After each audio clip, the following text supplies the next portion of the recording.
Assalamualaikum warahmatullahi wabarakatuh. Terima kasih atas sanggahannya karena membuka wawasan untuk kita dalami permasalahannya. Sanggahan seperti ini sebetulnya sangat umum.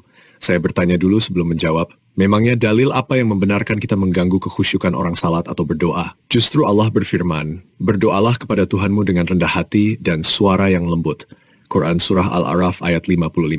Nabi pun bersabda, janganlah kalian saling menzalimi. Kalau salat butuh ketenangan, apa logikanya kita paksakan suara mengaji lewat speaker mengalahkan hak ibadah orang lain? Agama ini dibangun di atas adab, bukan ego. Anda bilang logis? Mana logisnya? Orang salat disuruh diam, tapi kita bebas berisik atas nama ibadah. Itu bukan logika, itu kezoliman. Soal TikTok, ini cuma alat. Yang haram atau halal tergantung kontennya. Kalau kontennya mengingatkan agar tidak mengganggu sesama muslim, justru itu bagian dari amar ma'ruf. Jangan sampai kita mengira berdakwah dengan mengaji keras-keras itu pahala, tapi ternyata malah memutus pahala orang lain yang terganggu.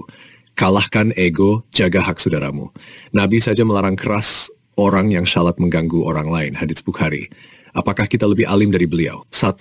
Allah dan Rasulnya jelas melarang gangguan. Karena ada orang lain yang terganggu yang pada saat itu ibadahnya masing-masing, Anda anggap suara speaker lebih penting dari kekhusyukan jamaah di mana ketaatan pada syariat. 2. Kalau logis, mengapa Nabi melarang azan kedua jika jamaah sudah berkumpul?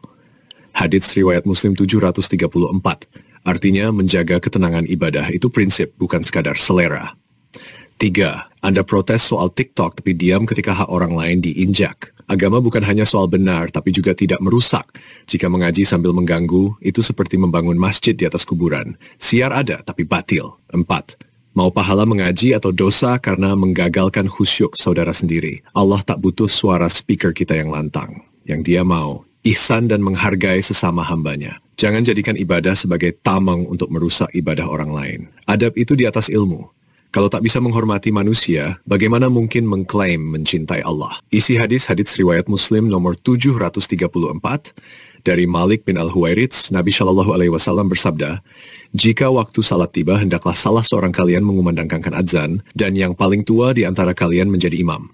Janganlah kalian mengumandangkan azan kedua, kecuali atas izin imam. Makna dan konteks larangan azan kedua. 1. Menghindari kekacauan. Nabi melarang azan kedua jika jamaah sudah berkumpul untuk mencegah kebisingan berulang yang mengganggu kekhusyukan. Ini menunjukkan prinsip, ibadah yang sudah tertata tidak perlu dirusak dengan tambahan yang tidak perlu. 2. Menghormati imam dan jamaah. Larangan ini juga mengajarkan adab untuk tidak mengambil alih wewenang imam atau merusak keseragaman jamaah. Suara yang bertubi-tubi seperti azan kedua atau bacaan mengaji keras bisa memecah konsentrasi. 3. Relevansi dengan kasus speaker mengaji. Jika Nabi melarang azan, ibadah mulia dikumandangkan ulang demi menjaga ketenangan jamaah, apalagi mengaji dengan speaker keras yang bukan ibadah wajib, ini bukti bahwa prinsip tidak mengganggu lebih diutamakan daripada sekadar ingin terdengar syiar.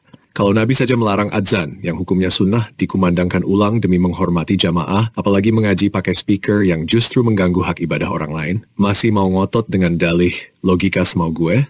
Intinya, syariat Islam sangat menjaga hak orang lain, bahkan dalam hal yang dianggap baik sekalipun. Demikian saja dari saya. Semoga apa yang disampaikan dapat membawa manfaat dan menjadi bahan renungan untuk kita semua. Saya mohon maaf atas segala kekurangan atau kekhilafan dalam penyampaian. Wassalamualaikum warahmatullahi wabarakatuh.